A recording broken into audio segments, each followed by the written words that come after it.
Profundizar el anunciado por el Ministerio de Economía durante la jornada para el comercio, que las comunas que están en la fase 4 o 5 de este plan paso a paso pueden ampliar al doble el aforo permitido por la pandemia. Vamos a conversar del tema, de esta medida y de otros también que marcan la contingencia. Tenemos el contacto con el ministro de Economía, Lucas Palacio. Ministro, ¿qué tal? ¿Cómo está? Buenas tardes. Hola Viviana, muy bien, aquí estamos. Ministro, la decisión, claro, se toma en una jornada en que, una época más bien, donde comienza a aumentar las idas al comercio, la época navideña, de fin de año, pero esto entiendo yo que estaba especialmente pensado para el comercio más pequeño, con espacios mucho más reducidos, y además también que algunas veces se daba la lógica que la fila de afuera no respetaba el metro de distancia y el lugar donde iban a comprar estaba absolutamente vacío con una o dos personas a su interior. Bueno, exactamente, lo que busca, en primer lugar, Viviana, hemos ido depurando y perfeccionando los protocolos en el tiempo y hemos visto que se están aplicando de buena forma y que la gente los está respetando, los clientes me imagino, me refiero. Y eso nos da nos da espacio para seguir avanzando. Y esto es una buena noticia porque se da en un contexto de que ya estamos avecinándonos a la Navidad y probablemente haya una mayor demanda por comercio presencial y entonces lo que queremos dar la posibilidad también en que en comunas, en paso 4 y 5 puedan aumentar el aforo y eso permite que pequeños comercios que no han podido atender porque son muy chiquititos lo puedan hacer, siempre con las medidas sanitarias y siempre por supuesto con mucho respeto de las normas por parte de los mismos clientes. Eso nos permite seguir avanzando y como tú dices, eso también evita que se generen colas afuera a la espera de que se vacíen, digamos, los locales para poder cumplir con los aforos. Entonces, esto es algo positivo para todos. Y además, esto lo decimos en el contexto en que la Cámara Nacional de Comercio y la Cámara de Comercio de los Centros Comerciales de Chile han generado una guía para poder adelantar la Navidad y las personas puedan entonces puedan adelantar sus compras, puedan ojalá comprar lo más posible por internet para evitar lo presencial, que los mismos trabajadores se cuiden mucho, aplicar fielmente los protocolos y de esa forma podemos entonces darle empleo a una industria que es súper grande en nuestro país, que genera 1.700.000 puestos de trabajo. Y sabemos que obviamente eso está de fondo, el tema de los empleos, también la reactivación económica, pero quería preguntarle, para tranquilidad sobre todo de las personas, estas medidas, además se toman, me imagino que respaldados desde el punto de vista científico o médico del resguardo de la salud, porque uno podría decir, bueno, ¿por qué ahora en ese metro donde antes solamente había una cierta cantidad de personas, ahora va a poder estar el doble? En el fondo, si no se corre un mayor riesgo, y sobre todo porque está el temor de que en nuestro país pueda suceder lo que está pasando en Europa. Sí, lo vamos haciendo siempre con evidencia científica, lo conversamos, lo estudiamos con el Ministerio de Salud, vemos también cuál ha sido el comportamiento en el respeto de los protocolos que hemos ido incorporando y así es como hemos podido ir dando pasos adicionales en la construcción, en el mundo de los cines, en el entretenimiento, en los deportes, también ahora en el comercio y en los restaurantes, distintos sectores de la economía porque se va incorporando culturalmente el modo COVID. Y estamos en modo COVID y vamos a seguir así durante muchos meses hasta que esté una vacuna. Y eso nos permite ir dando pasos, pero con evidencia. Nosotros no estamos poniendo nunca en riesgo que es lo más importante, que es la salud de las personas. Y queremos justamente evitar lo que ha pasado en algunos países del norte y también en algunos sectores de nuestro país, estos rebrotes, que es producto justamente de que la gente se relaja, cree que ya etapa superada el coronavirus y finalmente eso es el peor. Lo peor que puede pasar, porque la gente ahí es cuando se relaja y se puede contagiar y no estamos todavía libres de este contagio que puede significar la vida de una persona. Así que por lo tanto tenemos que ir dando paso a paso, con mucho cuidado, cada uno de los avances y eso ha sido nuestra estrategia. Sí, una cosa bien decidora para poder entender el tema de los aforos, lo que pasa en los restaurantes, sobre todo los que están en la etapa 4 que pueden abrir, entiendo yo, con el 50%. Eso sigue así porque ellos siguen empujando en que hay una mayor flexibilidad, sobre todo porque no todos tienen la posibilidad de las terrazas y porque ha sido uno de los gremios que más le ha costado la reapertura, los empleos que están asociados. Pensemos también muchos de ellos asociados al tema del turismo y una situación bien compleja, por ejemplo, San Pedro Atacama. ¿Eso está en el análisis? Absolutamente, siempre conversamos con ellos, pero Cada paso adicional lo vamos dando con evidencia científica, en conversación y en acuerdo con el Ministerio de Salud. Por eso que en un principio, por ejemplo, los restaurantes, el aforo de un 25% aplicaba para el paso 4 y de un 50% en el paso 5. Pero actualmente hemos ido dando pasos y ahora el aforo en el paso 4 al interior del local es de un 50% con ciertas medidas sanitarias, y luego avanzamos un paso adicional, permitimos que en el paso 3 los restaurantes pudieran utilizar terrazas y espacios abiertos. Y ahora, el sábado pasado, anunciamos la posibilidad de que en el paso 3, además de los espacios abiertos y las terrazas, puedan utilizar hasta un 25% de los interiores de los restaurantes, y eso le da la posibilidad, por ejemplo, que restaurantes en el sur, que por causa del frío no podían atender en las terrazas, ahora lo puedan hacer, y también algunos restaurantes más pequeños que no tienen terraza o no tienen vereda donde poder colocar sus mesas. Entonces, esto es paso a paso. Por supuesto que yo siempre, las mismas industrias, los gremios piden un poco más de flexibilidad, pero nosotros tenemos que ser muy respetuosos y muy responsables con la situación que estamos viviendo, que es la pandemia. Ministro, otra cosa que ustedes buscan potenciar es que la gente se inscriba o pueda ir con una cita previa ya acordada, sobre todo el comercio. Y eso además también tiene un punto positivo, que es la trazabilidad, porque lo que uno ha podido constatar es que si bien está el tema de la temperatura, el alcohol gel, en casi gran parte de ya sea el comercio, también los restaurantes, pero no muchas veces el seguimiento de las personas que están en su interior, y si después alguna de ellas efectivamente es un caso positivo, darle trazabilidad a ese caso. ¿Cómo se está trabajando eso, que es un aspecto que sabemos que es fundamental, sobre todo para controlar el virus, pensando en que tenemos buenas cifras ahora? Sí, eso que tú planteas es bien importante. Lo hemos solicitado en algunas industrias cuya estadía tiene un plazo más largo, por ejemplo, los restaurantes. Ya hay todo un protocolo para poder hacer esa trazabilidad. Pero no, por ejemplo, en los cafés, que uno va por un rato, se toma un café y termina. Ahí es más difícil y es menos necesaria esa trazabilidad. Lo mismo pasa con los comercios. Tiendas más grandes de comercio, donde a una persona puede pasar más rato, a esas personas se les está pidiendo hacer una trazabilidad, no así en los comercios más pequeños, que es un poquito más rápido el trámite de compra. Ahora, hay algo que es bien importante que ha pasado. Fíjate que se ha ido recuperando en los centros comerciales, que representan cerca de 400.000 puestos de trabajo en Chile.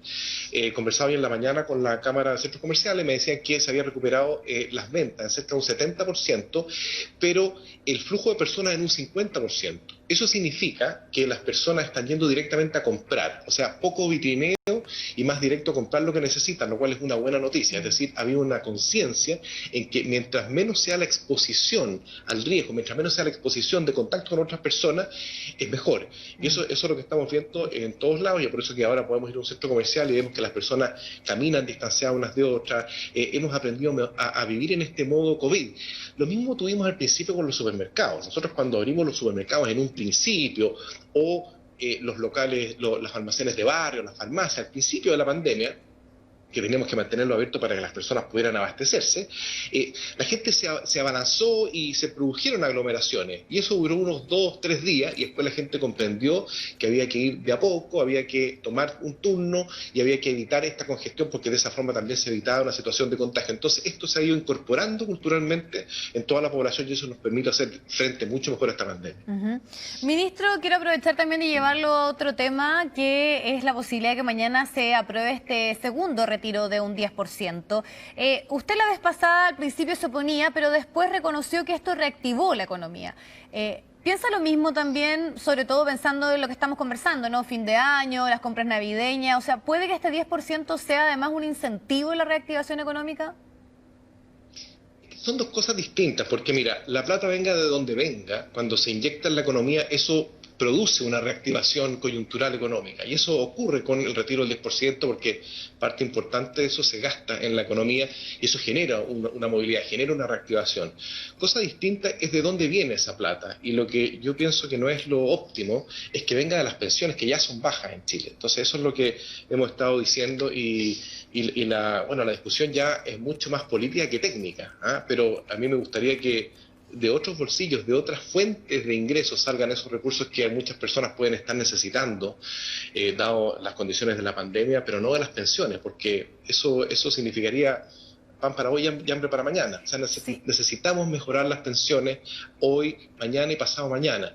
Entonces ese es el problema que le hemos visto a esta política. Ministro, pero cuando precisamente se argumenta de que lo ideal obviamente es que la gente no haga uso de sus fondos de pensiones, es que las ayudas no han sido del todo suficientes o que falta. Escuchaba recién también a la presidenta de la UDI hablando de un plan de emergencia comunal que pudiese ser también una alternativa, sobre todo como para hacer frente a esta posibilidad bien concreta, sobre todo desde el punto de vista político, así lo ha argumentado por ejemplo la diputada Giles, que lo está impulsando en cuanto a los apoyos. Hay mucho apoyo también el oficialismo a esta medida.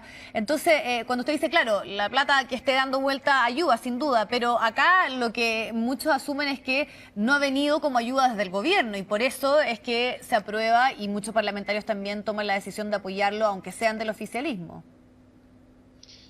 Mire, el gobierno ha puesto muchas ayudas a disposición si es que hacemos un comparado internacional y dado las capacidades que tiene el Estado de Chile para poder ayudar. Hemos tenido que innovar con un montón de herramientas que no existían y que han pasado justamente por el Congreso. Pero yo entiendo que hay personas que necesitan aún más, porque el tamaño o la profundidad del problema es mucho. Hay muchas familias que lo están pasando mal, eso yo lo entiendo. Pero eso no necesariamente justifica que le tengamos que quitar la plata a las pensiones de la gente, que también son muy necesarias. Ese es el punto. Entonces yo entiendo esos argumentos. La cosa es de dónde sacamos la plata. Si es que la gente realmente lo necesita, ¿de dónde sacamos la plata? ¿De dónde hacemos menos daño? Yo creo que sacar plata a las pensiones genera un daño, no hoy, ¿cierto? Pero sí en el futuro.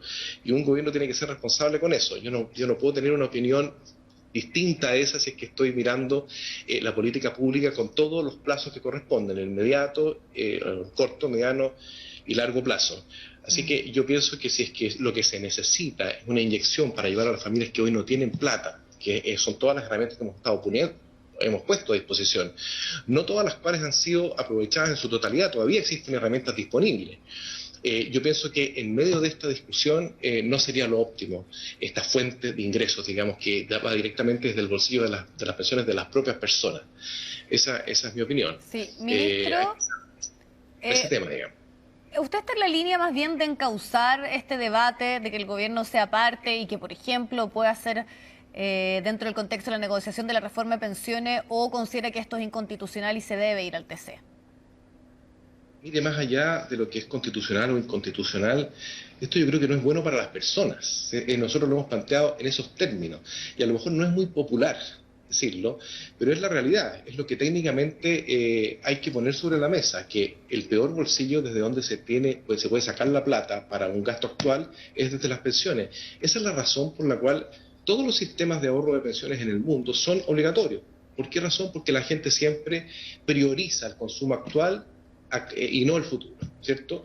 Pero hay que pensar también en el futuro y es por eso que existen estos sistemas de ahorro de pensiones. Si le estamos sacando plata a los ahorros del futuro, entonces claro, vamos a estar resolviendo un problema coyuntural ahora que puede ser muy profundo, pero vamos a estar generando un hoyo para el futuro. Ese es el problema. Si es que se pudieran... Pero más allá de lo técnico, ¿es inconstitucional el retiro del 10%? Eso lo estarán revisando los abogados constitucionalistas. No sé cuál va a ser la decisión que se irá a tomar, no estoy al tanto de eso. Pero políticamente, ¿a usted le parece que el gobierno debiese ser parte y asumir esa discusión y entender también, sobre todo lo que yo le planteaba anteriormente, que hay muchas voces dentro del oficialismo parlamentarios que lo están apoyando, porque podríamos decir, obviamente, una medida que genera una cierta reacción positiva de la ciudadanía, pero además también porque hay una necesidad de las personas en este momento que no ha podido ser del todo resuelta por el Ejecutivo? Mira, a ver, varias cosas. En primer lugar, los gobiernos tienen que hacer uso de todas las facultades que le entrega la ley. Para eso estamos, para eso está el gobierno. Y para tomar las mejores decisiones para las personas pensando en los distintos plazos de su vida, actual y en el futuro también. Y desde ese punto de vista tienen que tomar quienes corresponden las decisiones tomando en consideración todas esas herramientas por un tema de responsabilidad social, de responsabilidad también con el mandato legal. Ahora, este tema se ha ido transformando en un tema bastante político y hay distintas opiniones al respecto, pero en mi opinión personal es que yo creo que el bolsillo de las pensiones hay que agrandarlo, no hay que achicarlo, y lo que estamos haciendo con esto es justamente achicarlo. Ministro, usted también nos planteaba algo, que es que finalmente la discusión terminó siendo más política que técnica, porque hubo voces bien catastróficas, podríamos decir, en el primer retiro, que decían que esto iba a ser la debacle económica, que no iba a poder, obviamente, soportar esta salida, estos flujos de dinero, cosa que no ocurrió. Y el otro día escuchaba a la diputada Camila Flores, que decía, yo me oponía, pero después de haber escuchado al ministro de Economía, Lucas Palacio, que además también dijo que esto había reactivado la economía, ahora estoy a favor. ¿Qué le parece ese argumento? Y además también que, podríamos decir, lo sacan a usted el baile como diciendo, bueno, usted después lo encontró bueno, entonces ahora nosotros como parlamentarios por eso lo estamos apoyando. No. Sí, yo vi esas declaraciones de la diputada Flores. No tiene nada que ver lo uno con lo otro. Sí, de donde saques la plata, si le inyectas en la economía, genera una reactivación. Y no es que el problema se vaya a generar ahora, el problema se va a generar en el futuro con las pensiones. Entonces, no es que va a haber una debacle, no, ahora no va a haber ninguna debacle, si es que se le inyecta plata a la economía. ¿Ah? Podrá haber alguna presión inflacionaria, cosas que no son, que son manejables, digamos.